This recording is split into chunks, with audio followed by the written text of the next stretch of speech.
What's up, guys? Welcome back to the Good View Woodworks channel. My name is Nathan, and in this video we're going to be taking this really small piece of black walnut, and we're going to be making two small floating side tables for our guest bedroom upstairs. Check it out.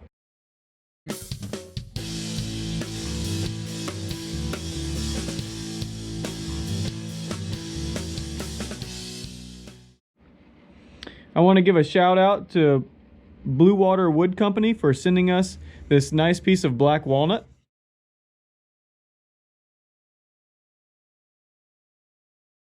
So the first thing that we're going to do is we're going to mark the center on this small slab, and we'll draw a line and cut it in half.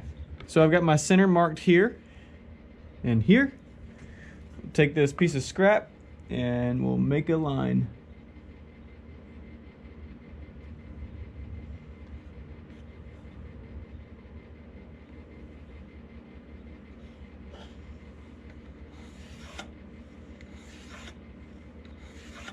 All right, now that we have our line scribed right down the middle, we're gonna take it over to the bandsaw over there. Don't mind my dirty shop, and we'll go cut it in half. You guys see the green tarp behind me? Well, pro tip, if you have an uninsulated cold shop, you still wanna pour epoxy, set up a couple of small low watt heaters with a fan on them.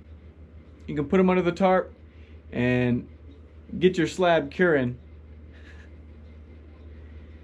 And you can heat up your pour, that way it continues to cure even though it's cold in your shop. Sometimes you need to use a chalk box so that you can see where you're cutting.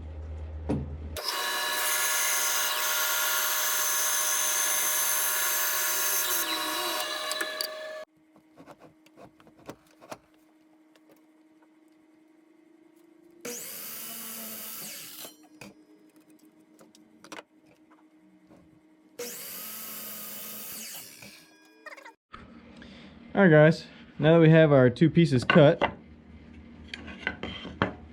we're going to go ahead and we're going to use some melamine. We're going to make a small form. The object is to keep the live edge, and we want to put some epoxy on this side for the rest of the table. And the cool thing is we're going to use some of the Good View Woodworks pigments and metallic powders to make this look like marble. So it's going to look like black walnut and white Carrara marble. It's going to look really sweet. Alright, let's get to making that form. Okay, so I have this scrap piece of MDF that was lying around, and I think what I'm going to do is it's going to be about 4 inches. The pour that we're going to be making is going to be about 4 inches across, but I think I'm going to use the same mold and pour both of these at the same time. We'll rip up one board to go here to block off these two sections, and just caulk around all the edges. All right? Hopefully this works. I'm pretty confident.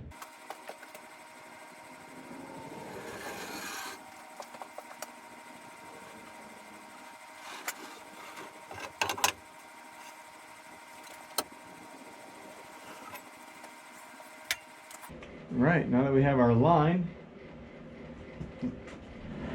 this will be where the epoxy is going to go. So I have a border here, the wood will sit up here.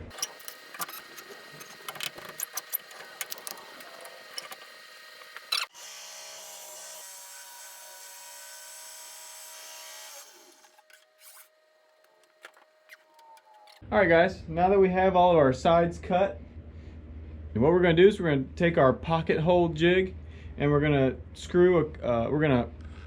cut some pocket holes into the sides here.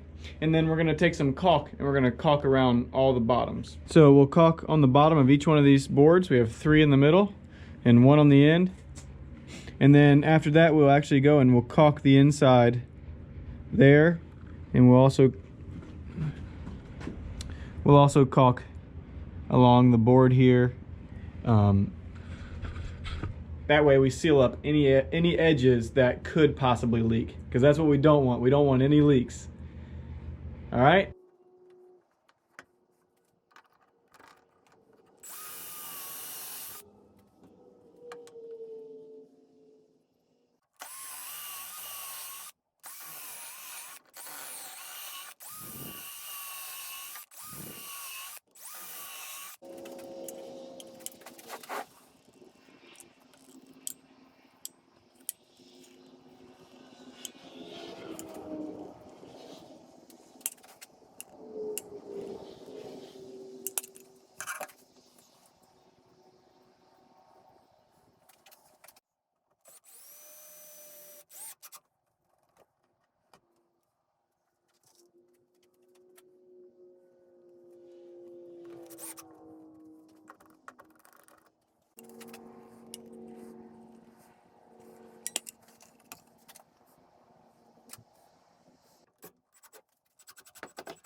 All right, guys, so we finished building the form and we got it all caulked up.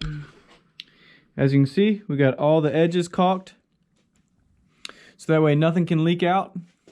The next step would be to clamp these down in preparation for pouring.